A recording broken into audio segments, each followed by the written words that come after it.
Good afternoon, ladies and gentlemen. Thank you for being here. I hope those of you who were in the pool enjoyed taking a stroll down Pennsylvania Avenue for lunch. I know I did. Before I take your questions, I had a couple of announcements. First, last night and again this morning, the President was briefed on Tropical Storm Karen, which is forecasted to begin impacting the Gulf Coast this weekend, as well as the extensive activities underway by FEMA to support state and local partners along the Gulf Coast. To ensure that needs are met based on applicable legal requirements and consistent with its contingency plan, FEMA is recalling certain currently furloughed employees necessary to serve functions of the agency that protect life and property in preparation for the potential impacts of extreme weather, including Tropical Storm Karen in the Gulf of Mexico and severe weather in the central United States. FEMA has activated its National Response Coordination Center at FEMA headquarters in Washington, and FEMA is in close contact with local officials in potentially affected areas. To support state and local partners, FEMA has recalled and deployed liaisons to emergency operations centers in Alabama, Florida, Louisiana, and Mississippi. Additionally, today, FEMA is deploying 3 incident management assistant teams recalled from furlough to the potentially affected areas to assist with the coordination of planning and response operations. At all times, FEMA maintains commodities, including millions of liters of water, millions of meals, and hundreds of thousands of blankets, strategically located at distribution centers throughout the United States, including in the Gulf Coast region, that are available to state and local partners if needed and requested. FEMA has recalled staff from furlough to activate our distribution center in Atlanta, Georgia. Second, later this afternoon, the President will be briefed on shutdown impacts by Alyssa Mastromonaco, Deputy Chief of Staff, Sylvia Burwell, the Director of the Office of Management and Budget, and other senior staff. Among the issues discussed will be the effects of the furloughs at the Department of the Treasury's Office of Foreign Asset Control, which implements the U.S. government's financial sanctions, including those sanctions that apply to Iran. The OFAC has had to furlough nearly all of its staff due to the lapse in congressional funding. Only 11 employees of 175 full-time employees have been accepted, meaning that the office is unable to sustain its core functions. Among those functions, 1, issuing new sanctions designations against those enabling the governments of Iran and Syria, as well as terrorist organizations, WMD proliferators, narcotics cartels, and transnational organized crime groups. 2, investigating and penalizing sanctions violations. 3, issuing licenses to authorize humanitarian and other important activities that might otherwise be barred by sanctions. And 4, issuing new sanctions, prohibitions, and guidance. Now, this is just one of the items that the President will be briefed on, but it illustrates the consequences that the Republican shutdown continues to have on the government's missions and workers across the country. It is time for the Speaker of the House to bring up the Senate-passed funding bill and just vote. Darlene. Thank you. Going back to what you said about FEMA, do you have a number on all the employees who are being recalled because of the storm? I do not, but I'm sure FEMA does. So if you ask them, I'm sure they can provide more information to you. Okay. And then when you say that you utterly disavow the notion that the White House doesn't care how long the shutdown lasts, are you saying that because there is concern perhaps that public opinion could turn against the White House? No, I'm saying that in reaction to the response to a quote because it is categorically our position that the government should be reopened today, now, in a half an hour, whenever Speaker of the House John Boehner sees fit to put on the floor of the House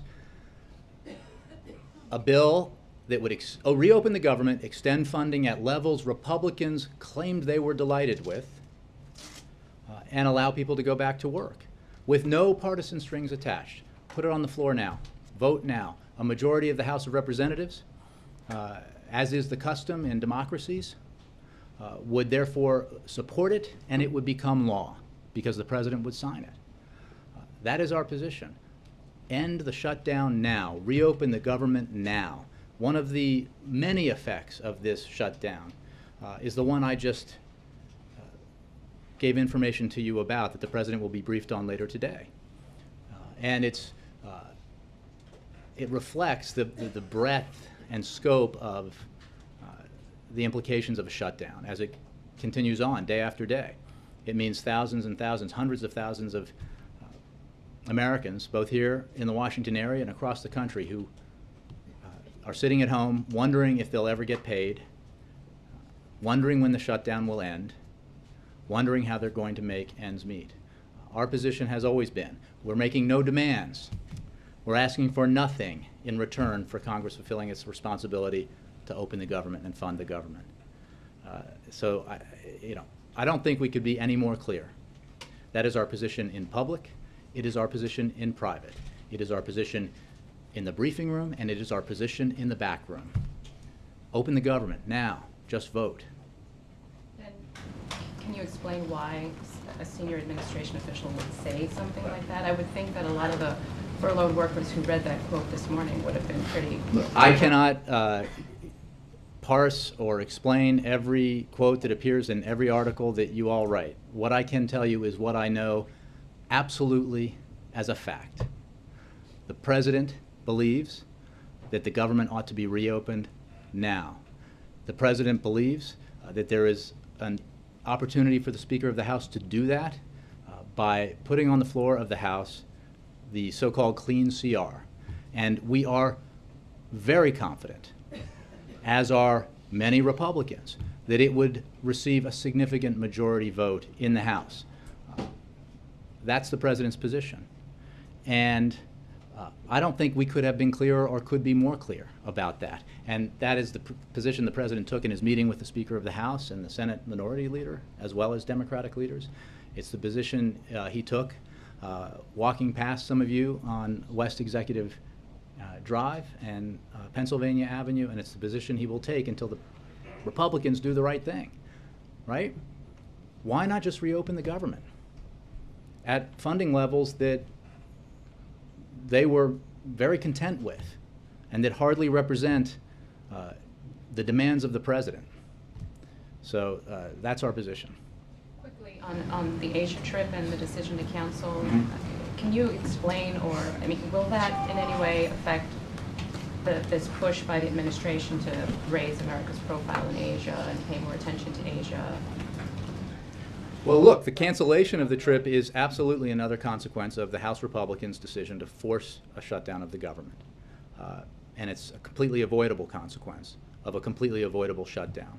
And it's a setback to our ability to create jobs through the promotion of U.S. exports and to advance U.S. leadership and interests in the largest emerging region in the world.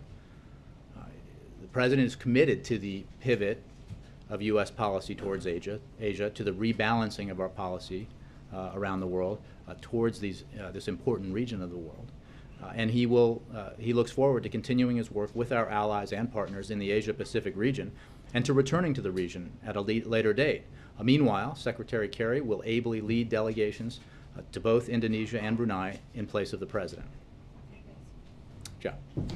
Jay, were you saying with your opening comments today that the sanctions against Iran and Syria will be affected by the government shutdown? I'm saying that the people who are in place normally, under normal circumstances, have been furloughed.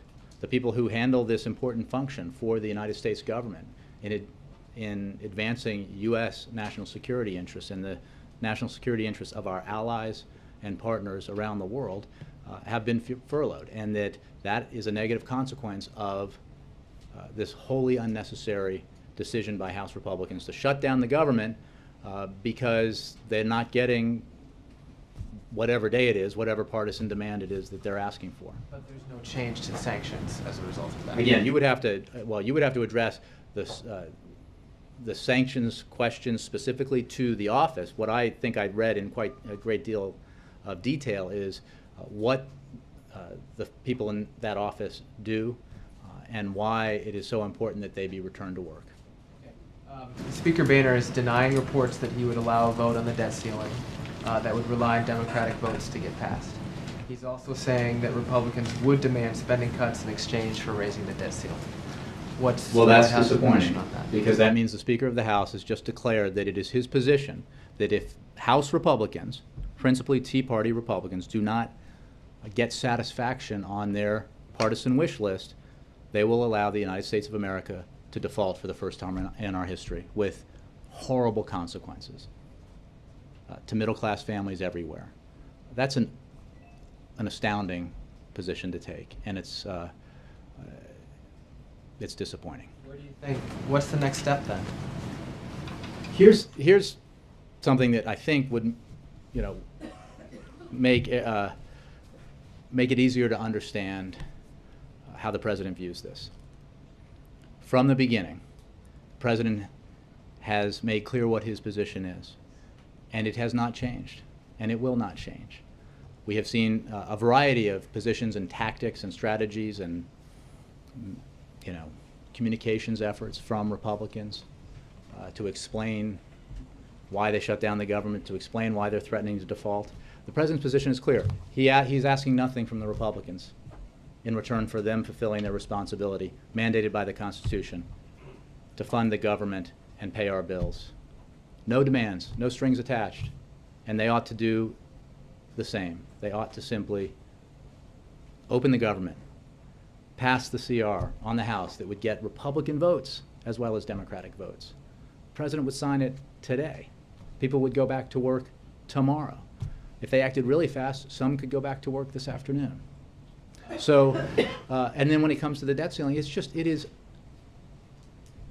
highly irresponsible to announce to the world, a world that depends on the United States economy, depends on the full faith and credit of our economy, depends on the bedrock fact that the United States always pays our bills and always pays our bills on time, and say that all of that I will risk if I don't get what I want. If my Tea Party Republicans don't get what they want, one faction of one house, of one branch of government, holding everybody else hostage, holding the American people hostage, holding families across the country hostage.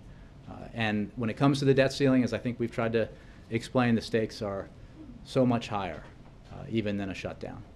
Lastly, was the president satisfied with how the Secret Service reacted yesterday to the woman who crashed her car?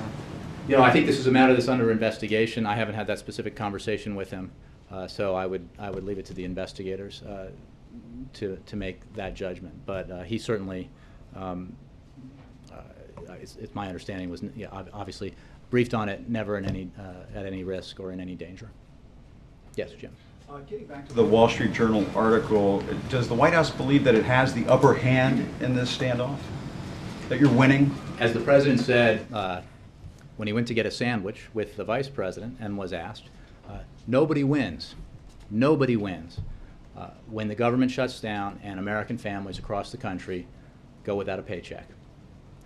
Nobody wins when the government shuts down and an extremely important office whose function who work to help ensure that the sanctions regime that has brought us to the point where we are, with the possibility of achieving a diplomatic resolution to our nuclear weapons challenge with Iran, can't go to work. Nobody wins. Nobody in America wins, and that includes politicians.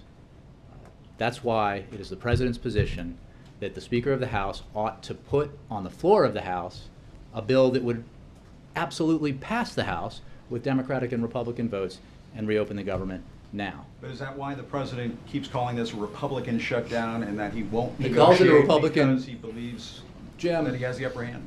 he calls it a Republican shutdown because Republicans in the House chose not to extend funding for the government. Republicans in the House, the Speaker of the House, continues to choose not to put on the floor of the House a clean CR, just a bill that extends government funding at levels agreed to for the whole previous fiscal year, and put it for a vote. Why? Because he knows it would pass. Why? Because he knows Republicans would vote for it. And he knows, I assume, now I'm just basing this on what I read in the press, so take it with a grain of salt, but he knows that there is a relatively small faction of his House conference who would be mad at him, angry at him, would oppose that decision to open the government without any partisan strings attached. Well, he should do it anyway.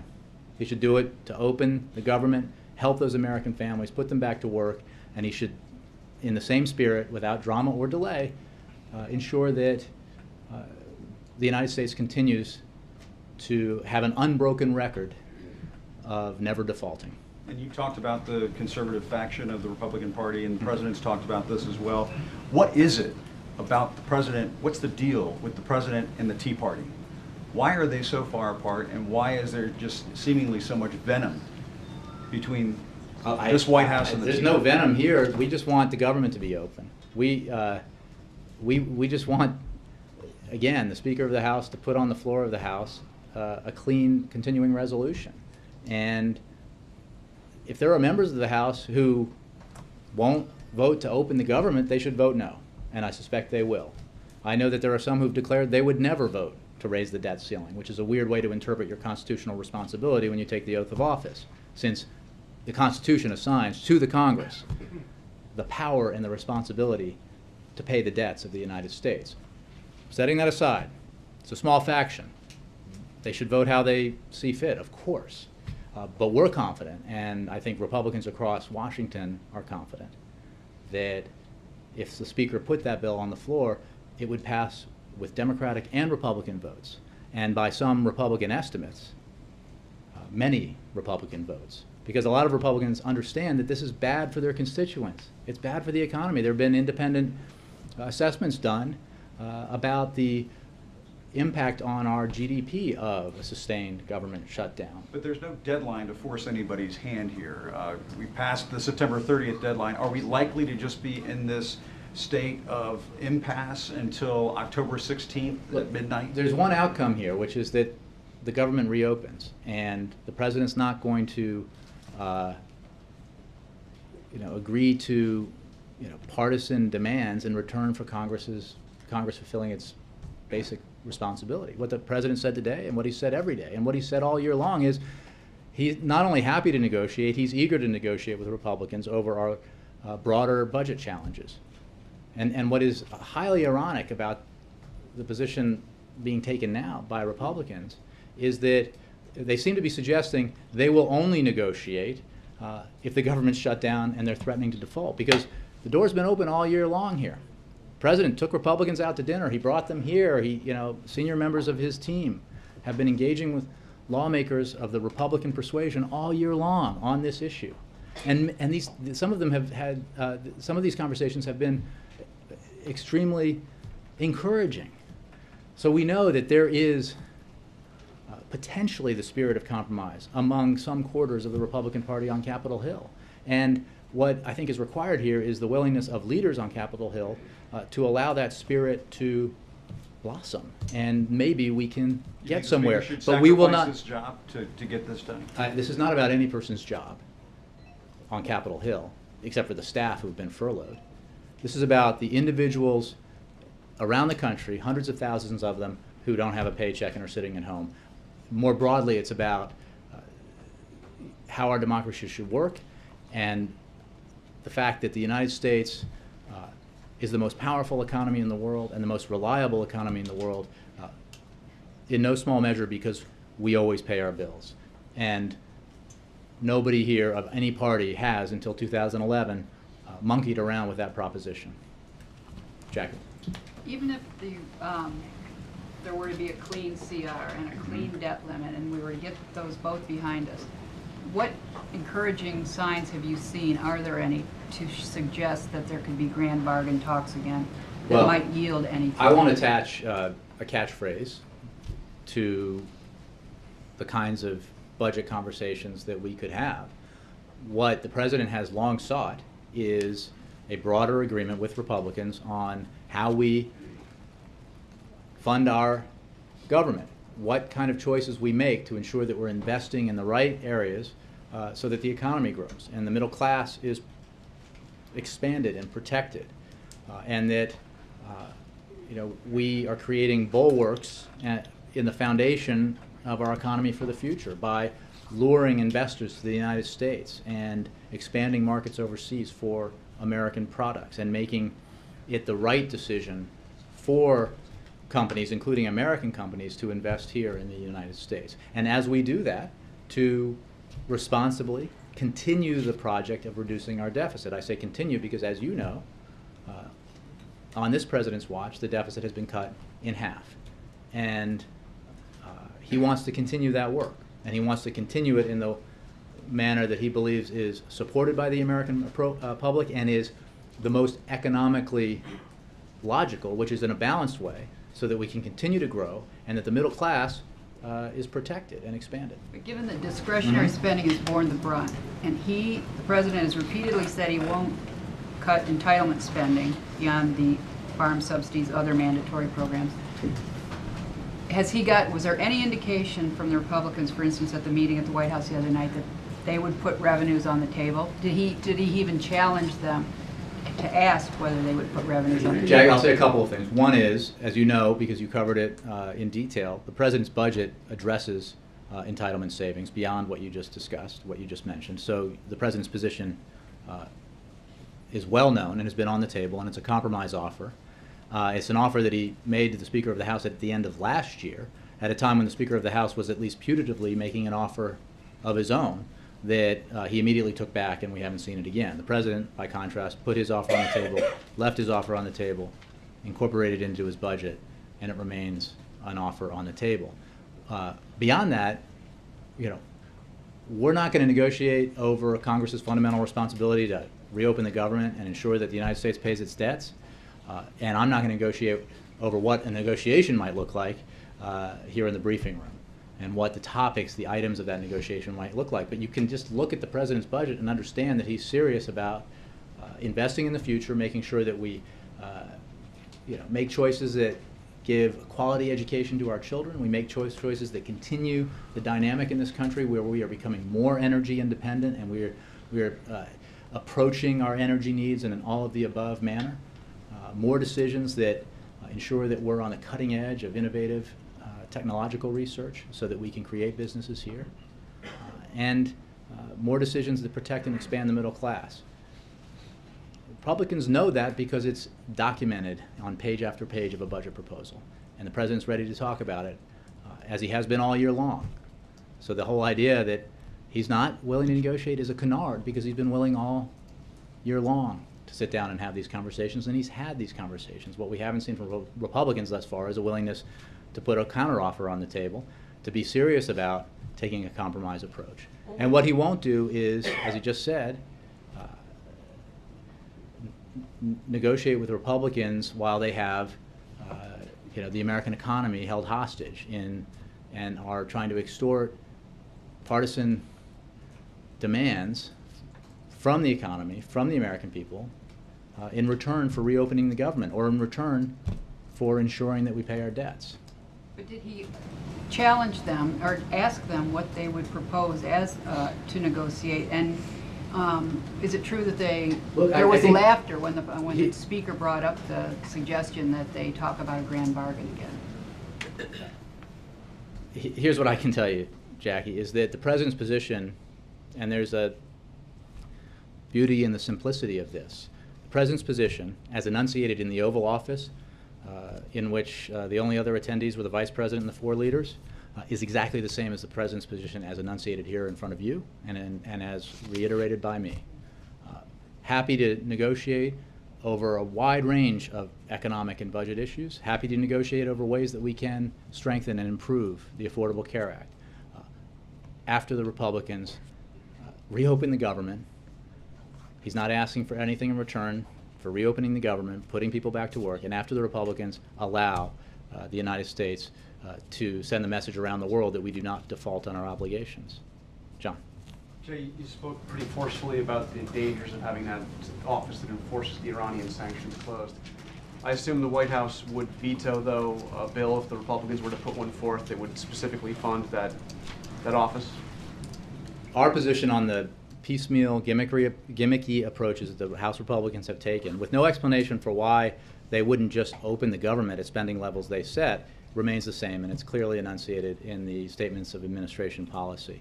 They should just reopen the government, right? The president's not asking for anything in return. He didn't say, I'll only sign a bill to reopen the government if you include legislation that would expand background checks, something he believes very powerfully. As strongly as some Republicans believe that the Affordable Care Act is bad for America, that's how strongly the president believes that expanding background checks is a common sense measure to reduce gun violence in America that is entirely in keeping with our Second Amendment rights. But he's not asking for that. He's not making that demand. He knows that, unfortunately, he could not get that through the Senate. He'll fight again for it, but not while holding the economy hostage, not while asking the middle class to pay the price. Just wanted a yes or no. You gave me a yes. I got that. My next question is, you pointed out repeatedly that the White House has agreed to this temporary funding bill that is essentially at the sequester levels. Call that a concession, which it probably is. Would the White House agree to that funding level, the essentially sequestered funding levels for the entire year? Look, what I'm not going to do, because the Republicans have shut down the government and they're refusing to open it unless they extract some concessions from the American people and the White House, is negotiate with them or with you until they open the government. And then I probably won't be the one negotiating with them, although I'd be happy to. Because I know where we stand. We stand for smart investments in the economy that help the economy grow, that invest in the American people, invest in education, research and development, and infrastructure. And you know what? There are a lot of Republicans and a lot of businessmen and women around the country who agree with those very same policies. And I believe that we should continue to reduce our deficit in the responsible way that we've reduced it under President Obama, in a way that has allowed us to recover significantly from the worst recession since the Great Depression. We need to continue moving in that direction, not move backwards, which is how the position here, because we're at a point where you want the government reopened, that specific CR passed, you want the debt ceiling lifted, and the Republicans have a whole range of other demands that they've made. Which you could summarize as they want to keep the government closed. Okay. And they want to threaten default. So is this really just going to go on where you're going to sit back? You have to ask. You're going to sit back and wait for them to simply do Wait for them- exactly what you've asked for? But here's the thing. We do not constitutionally, the President of the United States does not constitutionally have the power to pass a CR. He does not have the power you have the power to lift to the... negotiate with them and agree to some tweaks here or there. I mean, you do have that power. Don't you? Door is open. We are willing to negotiate. The President has been willing to negotiate all year long. Yeah, you said you're not going to negotiate. Alexis, I just said, I thought, with great clarity and eloquence, that... And modesty.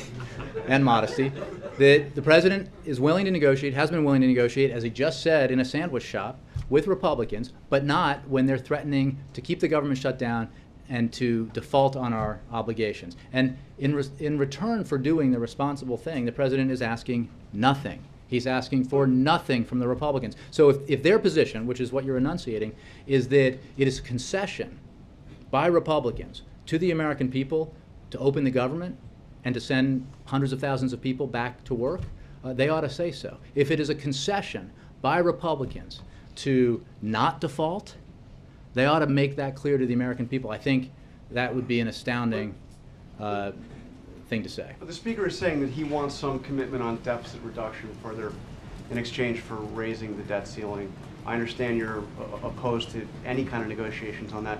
I mean, could we have a situation in the Cuban Missile Crisis ended with a secret deal to move some missiles out of Turkey 6 months after the Russians pulled the nukes out of Cuba? I mean, can you have some kind of an agreement that you'll You act saying on that John that? Boehner is Khrushchev?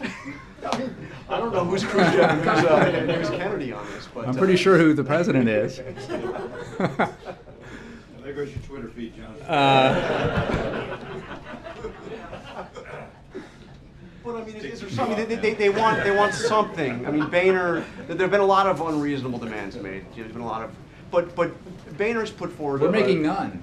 But Boehner's put forth a proposition here that raising the debt ceiling, there should be some commitment to further deficit reduction. The President in made a response. commitment to further deficit reduction in the budget he submitted, in the So you'll agree to offer do he those made. things? So change CPI? We'll agree to continue to have intense negotiations, as we have been willing to do all year, on our budget challenges. Once the Republicans open the government with no strings attached, pass a bill that has majority support, not just in the Senate but the House, has bipartisan support in the House, would be signed by the President in a heartbeat, And once they agree to just lift the debt ceiling, pay our bills, don't threaten to tank the American economy to get what you want. And some of them, including one Republican who said it on the record, don't even know what they want. They just say they got to have something from this. We got to extract something out of this. I'm not even sure what it is, said one Republican by name on the record. Really? That's just wrong. Major. You talk a lot about the institutional powers of the presidency that you want to preserve in this process of shutdown and default.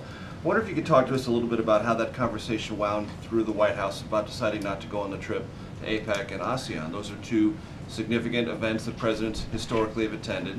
There had to be some rather intense discussion here about what the president would lose institutionally by not being there and losing the bilateral conversations. The TTIP is at a pretty important point of either reaching conclusion or not, and I'm just curious about how significant or how intense the debate was here about what would be lost by not going.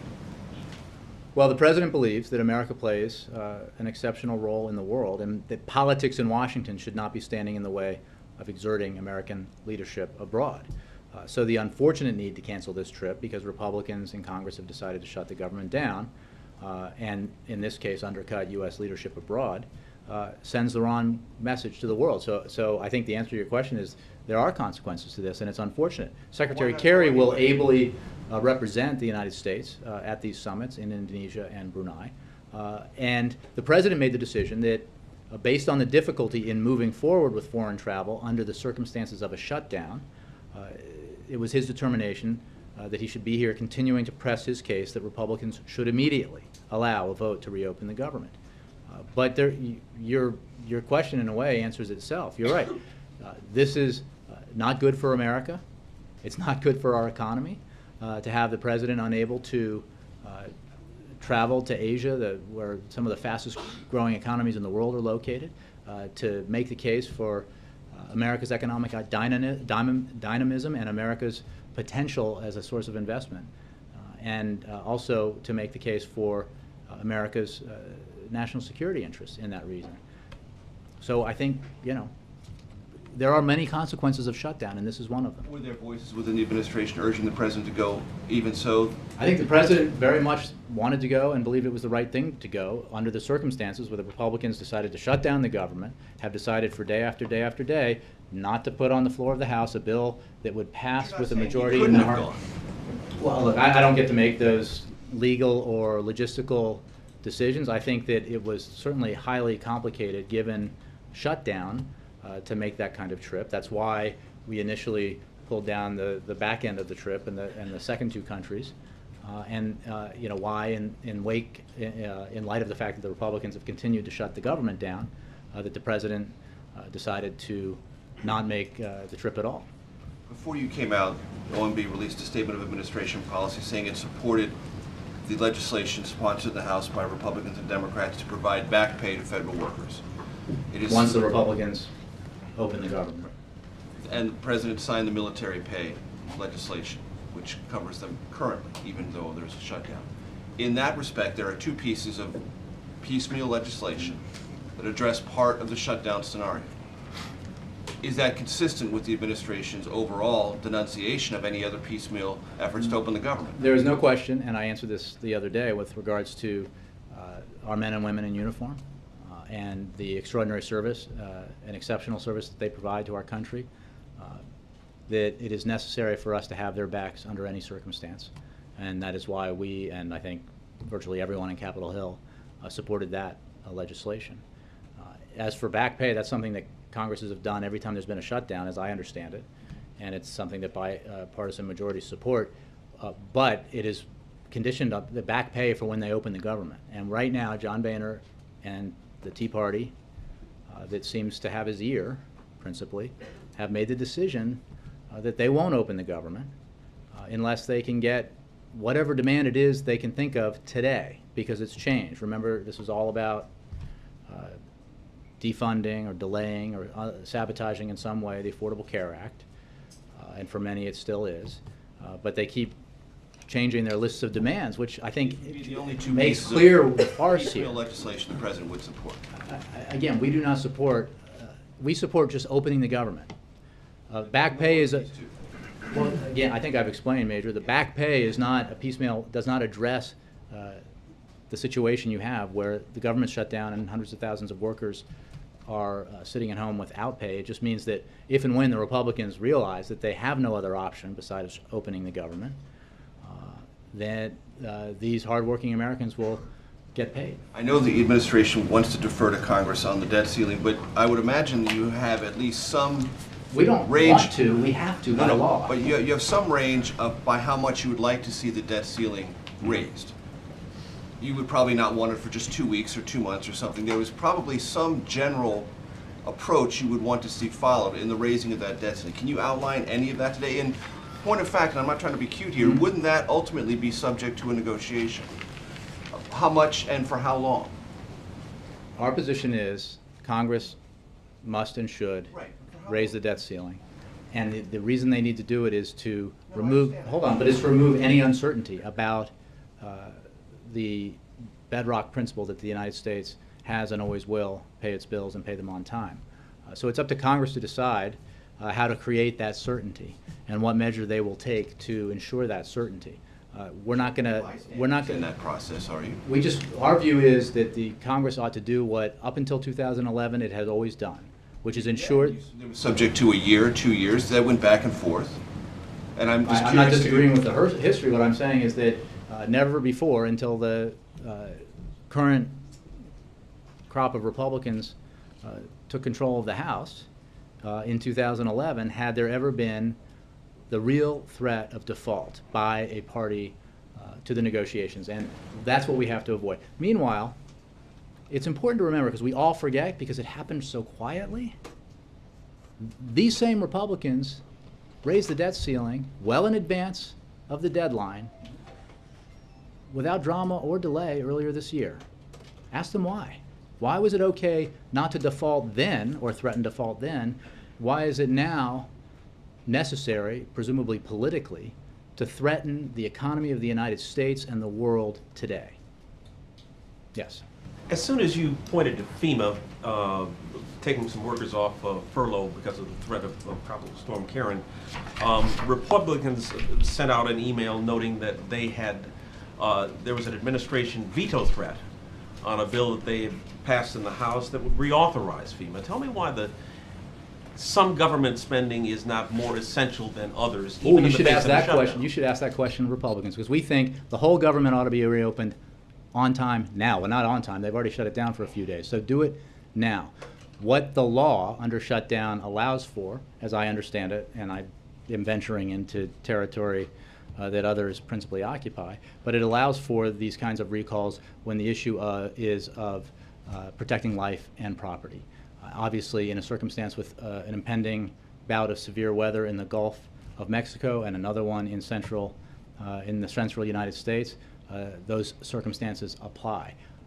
What Congress ought to do is, I mean, what kind of a country pays, as they go, a la carte for their, essential government functions? Certainly not the United States. But that's what they are proposing, right? We'll turn on the lights Tuesday and fill the gas tanks on Friday. Is that the approach? It's crazy. Isn't it better than nothing, Jay?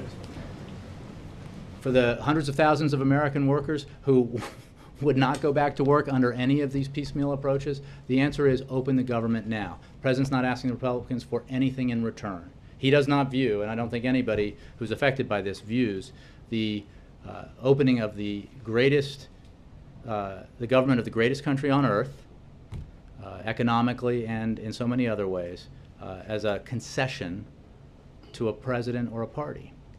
On a separate matter, Congressman McCall is asking when the president will name a nominee for Secretary of Homeland Security. He's pointing to yesterday's incident here and at the Capitol, which may or may not have any relationship to the Department of Homeland Security. I don't have any personnel announcements to make or preview for you today.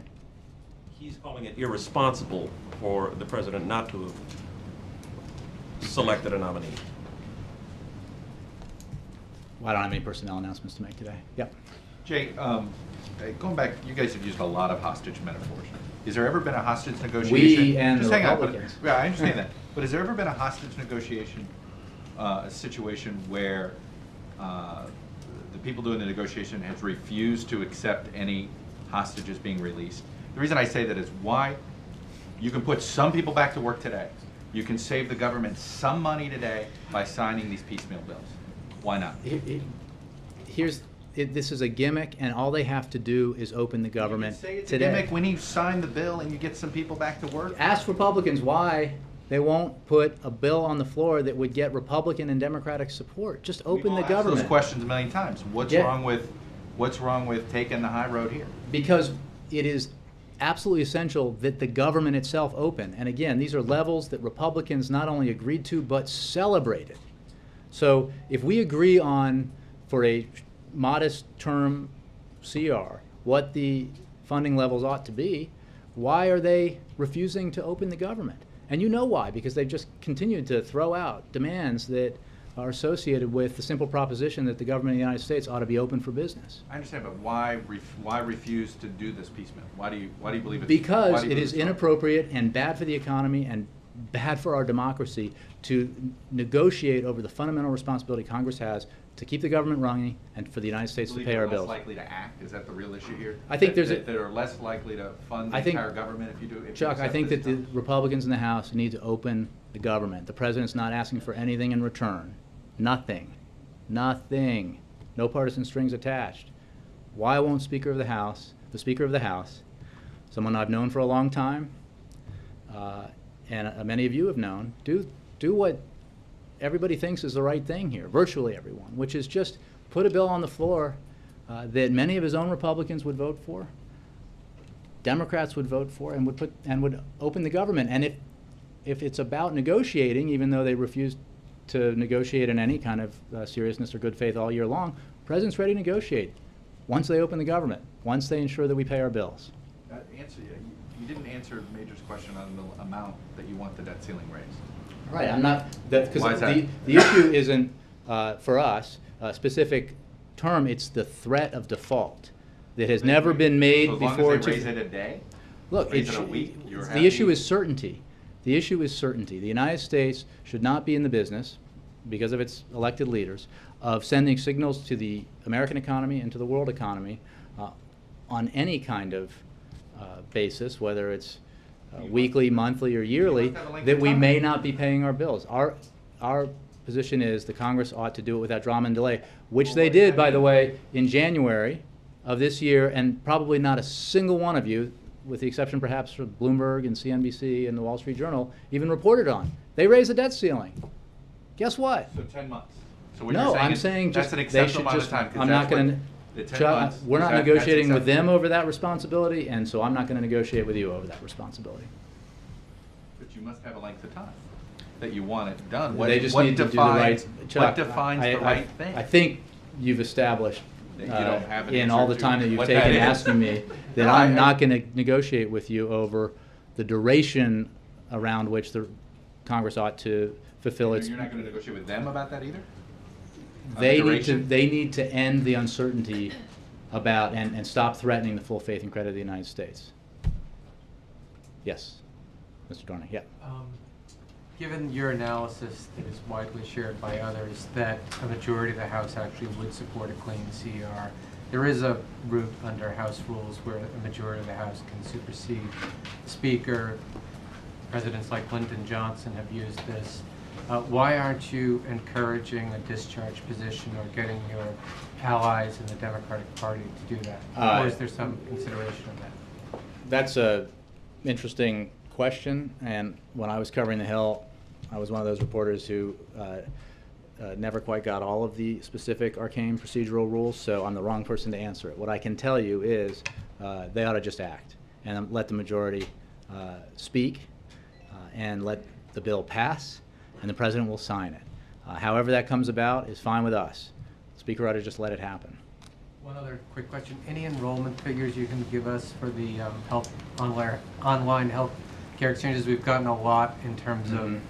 I think sort you've of gotten window broad aggregate shopping. numbers about the general window interest shopping. in the Any other in the metrics, like accounts or- Affordable Care Act site, healthcare.gov, as well as the remarkable interest expressed by callers to the 800 number. We're in the stage of, I think we're day 3 or day 4 of a 182-day roughly process. So I don't have specific data for you. What I can tell you is it is irrefutable that there is not great interest. It is also absolutely the case, and we were saying this, I can point you to the briefings, before we knew that there would be this kind of volume of interest, that it is absolutely a fact based on experience that in the early periods of an open enrollment stage, especially of a new program like this, a lot of this is people comparison shopping, talking to their families, calling people they trust for their opinion, checking what's on offer against offers elsewhere, and that, as we saw in Massachusetts and we saw with other federal government programs, people make those choices after they do a lot of window shopping. So we are not anticipating that everybody who's going to enroll in a health care plan through the Affordable Care Act, through these marketplaces, is going to do so in the first week. In fact, it's a 6-month enrollment period for a reason. All we can know now, and what we can tell you now, is that people are getting through the system. They are enrolling. There are great anecdotes out there of people who have successfully enrolled, and that process will continue. And we continue to address the challenges created by the extraordinary level of interest in healthcare reform and the options available to people for the first time. I had something for you here that I thought was No indication rather how remarkable. many people have successfully enrolled, though? Again, we don't have those figures, and like other government programs, we're not going to release them minute by minute or day by day, but they'll be collected and aggregated and put out in the kind of time frame that is normal for this kind of program, like Medicare and Medicaid and other. I would check Medicare and Medicaid. I don't have a specific date for you. But I wonder, this would be a good one, Wendell. Joshua Pittman is a 31-year-old self-employed videographer from Alabama, a libertarian Republican who voted for Ron Paul in 2012 and believes that Senator Rand Paul, Republican of Kentucky, is the future of the GOP, successfully enrolled in a bronze-level Obamacare health insurance plan yesterday. Butch Matthews is a 61-year-old former small business owner from Little Rock, Arkansas, who used to wake up every morning at 4 a.m. to deliver canned beverages to retailers before retiring in 2010. A lifelong Republican, he was heavily skeptical of the Affordable Care Act when it first passed. Quote, "I did not think that Obamacare was going to be a good plan. I did not think that it was going to help me at all." Quote, "I am still a very strong Republican, but I'm so happy that this came along." Saves him $13,000 per year. Can you say that no one in the Obama administration knows what number of Americans have actually signed up? You understand, right, that there are people calling up by phone, there are people enrolling on different, I just but want to know if I don't, there's I think anyone in you the should ask. administration that knows Sure, you whether should. there's a number. You should ask HHS. I don't have a number, and what I can tell you is, just like Medicare, just like Medicaid, just like Massachusetts, we're not going to have that data on a daily or hourly basis for you. We'll aggregate it and release it, at the appropriate time when we have collected it. But what I can also tell you, and I know it's very disappointing, the man behind you and others who, want Americans not to get their insurance, that their proposition is that it is good policy to deprive the American people of the opportunity to buy private insurance on a market through these marketplaces that have never existed for the guy in Alabama and the man in Kentucky. But it's happening. And the fact that there's interest is demonstrated by, what you guys have reported as glitches, but problems caused by the sheer volume of interest out there. And I'm sure that we're gonna be discussing the pros and cons of this for a long time, and I'm sure that opponents of Obamacare will continue to argue against it and perhaps try to pass legislation against it. But day by day, regular folks are getting to see the options available to them, and it doesn't matter if they are Democrat or Republican or Libertarian, or whether they, like a lot of people, don't care at all about politics. they're going to make the choice that makes sense for them financially and gives them security. You said this about me, so No, I I'll didn't. ask I was what- somebody you know, else. You said it David. was, so do tell, has the president done anything to reduce the impact of the budget cut, of the budget semi-shutdown since it started? He's called on the No, House. no. Has he used his agency power and asked any regulators to make life easier in any way for Americans? For example, opening up parks, not putting out signs, not picketing White House, not picketing parks, and or restarting websites, for example. Please give me some examples. What I can tell you is that the president believes that the Speaker of the House, and he's asking, would you like me to answer, Neil? No. Because if you want to have a soapbox, I'm sure they'll set one up for you There's very little time, outside. the government's rather busy. The president believes. Does the president do? Has the president done anything? The president has asked Congress to do its job. He does not have the capacity or the power from the Constitution to pass a bill on the House that is a continuing Should we resolution. regard this as a strike? That the No, president putting the please. government on David. strike? Dave, back to the Asia trip. Your counterpart in Moscow today said that the Russian leadership was disappointed that the president could make the trip in part because President Putin was planning to meet with President Obama at APEC. How big of a setback is that to your relationship with Russia? The president can't meet with him there, considering they were expected to talk about Syria. Well, again, we according to never your put out a plan of meetings. So what I can tell you is that obviously the president wanted to go and thought it was the right thing to advance the United States interests abroad for the president to be able to go, but unfortunately the Republicans voted to. He wasn't planning to meet. No, I'm not saying that. I'm just They said saying. that he was. I'm just saying that we didn't. I don't think we ever had a firm schedule of bilateral meetings to announce. So I'm not suggesting that he wouldn't have met with him. Very good chance that he would have, as he did in St. Petersburg, and as he does often at these kinds The president of called summits. the leaders of these countries to express, disappointment. I think the Will he president- follow up with a phone call to President Putin? Well, the president, I think, as we've read out, has called the leaders of the nations that we were going to visit, and the president has phone calls and communications with President Putin with some regularity, and obviously we are engaged in a process that's very important with Russia right now, after a number of disagreements about how to proceed in Syria, that has made it possible for an agreement to be reached at the United Nations Security Council that calls on, in a verifiable and enforceable way, Syria to the Syrian regime, the Assad regime, to give up its chemical weapons arsenal, an arsenal that until a few weeks ago they would not acknowledge existed.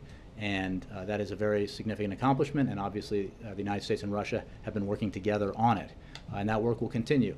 Secretary Kerry will be at both of these summits, and we'll have appropriate meetings with our partners, and we'll certainly attend the summits themselves. One other question. Chinese President Xi is visiting several of the countries and summits that President Obama had hoped to visit and is going to be unable to. Does the administration concern that China will you be able to exploit President Obama's absence here in a way that sort of shows that China is a more reliable partner to this part of the world than the U.S.? Look, we have a very important and broad relationship with China, and the President has met with, here in the United States and elsewhere, with the new President of China, and those conversations will continue. The President, again, intended to attend these summits and to have a variety of meetings as part of them. He is confident that Secretary Kerry will ably represent the United States in Indonesia and Brunei. But there is no question that it is in the United States' interest to be able to engage in Asia. It is in our national security interests, and it is in our economic interests. And it is another example of a consequence, a wholly unnecessary consequence of this wholly unnecessary decision by House Republicans to shut the government down because they don't want the two men I just cited to be able to get affordable insurance online in Alabama and Kentucky. Alexis. Jay, can you confirm that the President's Chief of Staff went to the Hill, or maybe he's on the Hill now, to talk to Democrats, and is he up there to talk about any new ideas related to the shutdown? I wouldn't be surprised. I think that's right. I don't have his schedule committed to memory, but certainly the Chief of Staff frequents the Hill, meets with lawmakers of both parties, and I'll take your word for it.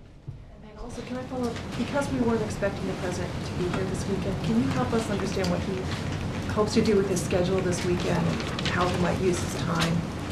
I know what he hopes more than anything else is the opportunity to sign a bill that reopens the government and looks forward to the Speaker of the House coming to that very important decision. Thanks very much. Why did he go to lunch with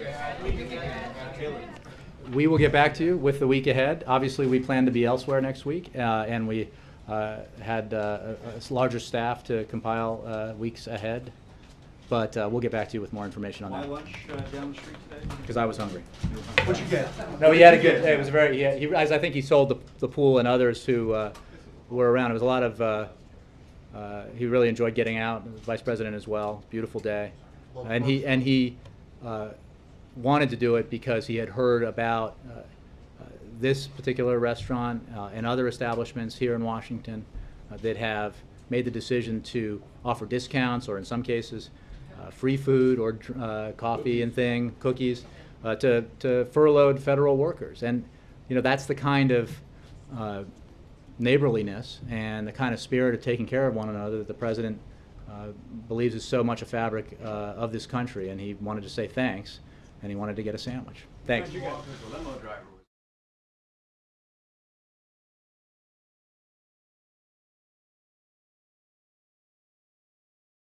Be affected by the government shutdown?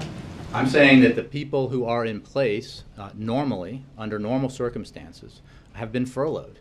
The people who handle this important function for the United States government in advancing U.S. national security interests and the national security interests of our allies and partners around the world have been furloughed, and that is a negative consequence of this wholly unnecessary decision by House Republicans to shut down the government because they're not getting whatever day it is, whatever partisan demand it is that they're asking for. But there's no change to sanctions as a result of that. Again, you would have to address the sanctions questions specifically to the office. What I think I'd read in quite a great deal of detail is what the people in that office do and why it is so important that they be returned to work.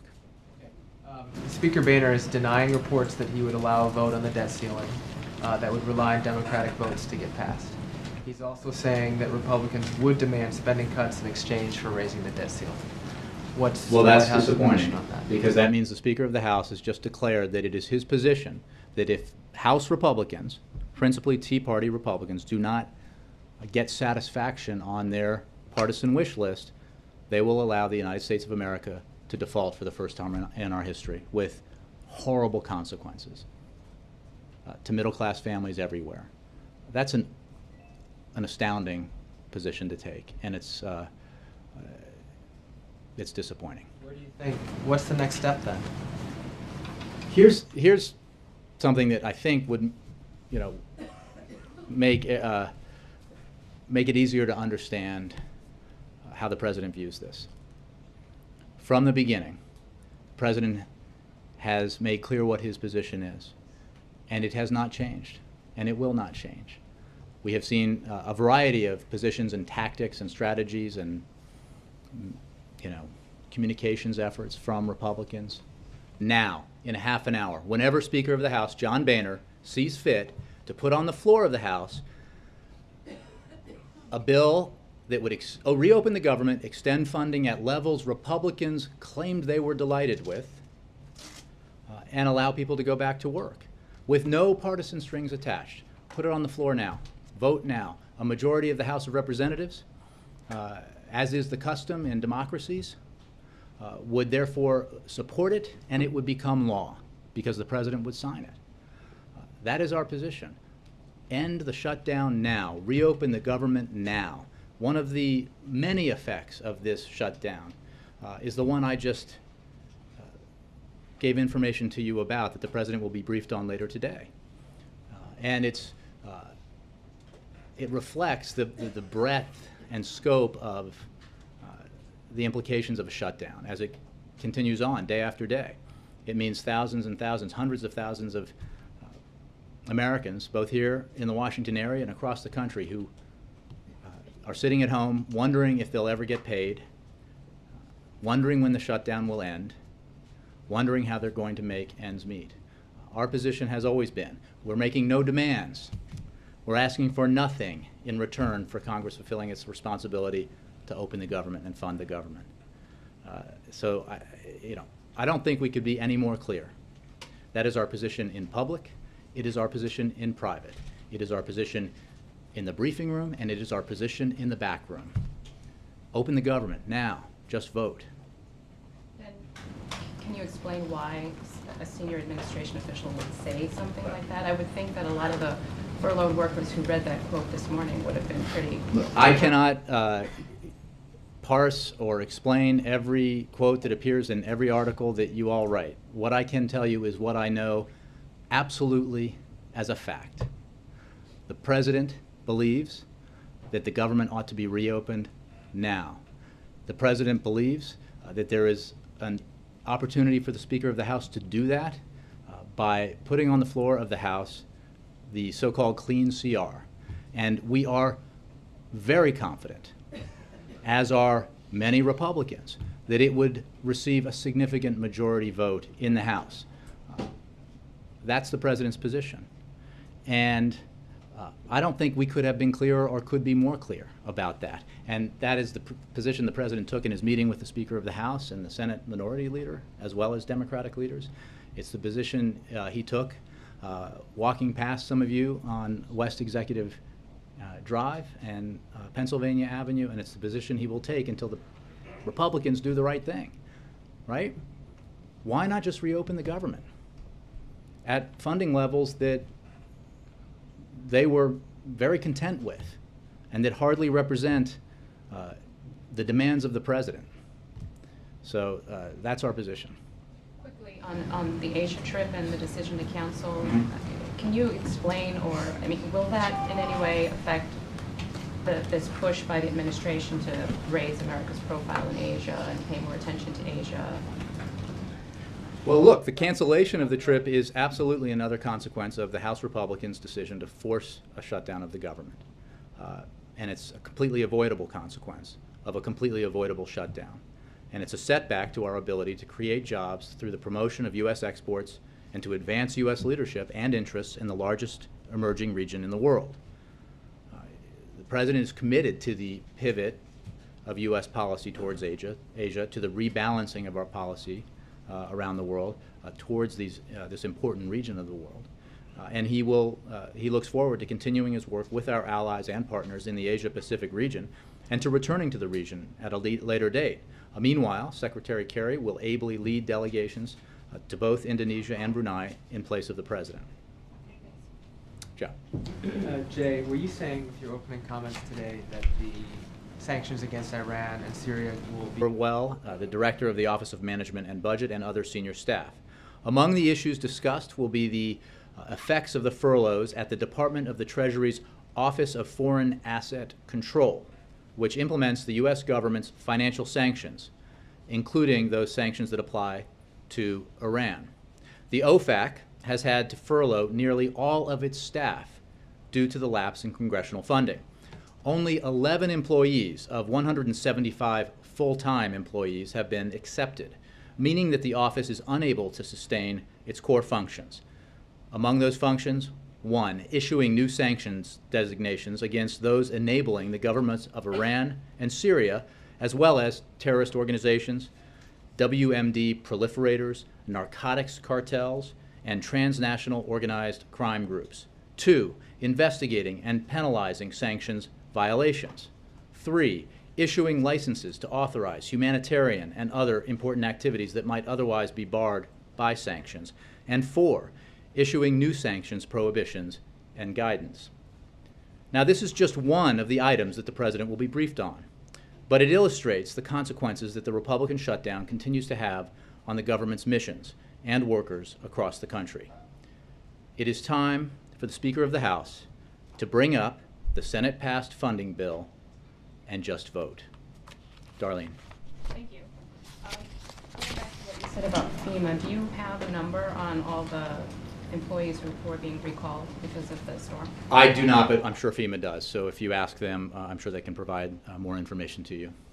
Okay. And then when you say that you utterly disavow the notion that the White House doesn't care how long the shutdown lasts, are you saying that because there is concern perhaps that public opinion could turn against the White House? No, I'm saying that in reaction to the response to a quote because it is categorically our position that the government should be reopened today. Good afternoon, ladies and gentlemen. Thank you for being here. I hope those of you who were in the pool enjoyed taking a stroll down Pennsylvania Avenue for lunch. I know I did. Before I take your questions, I had a couple of announcements.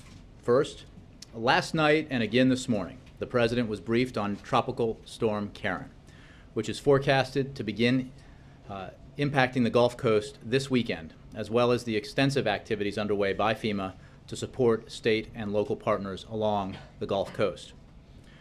To ensure that needs are met based on applicable legal requirements and consistent with its contingency plan, FEMA is recalling certain currently furloughed employees necessary to serve functions of the agency that protect life and property in preparation for the potential impacts of extreme weather, including Tropical Storm Karen in the Gulf of Mexico and severe weather in the central United States.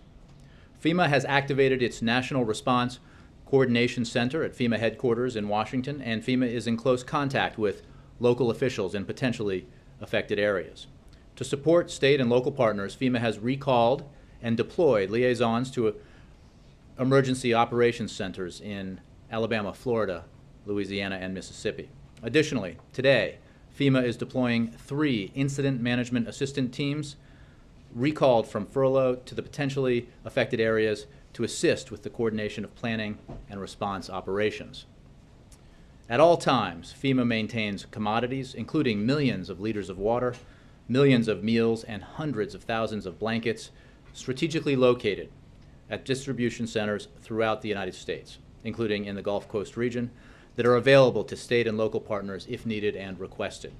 FEMA has recalled staff from furlough to activate our distribution center in Atlanta, Georgia.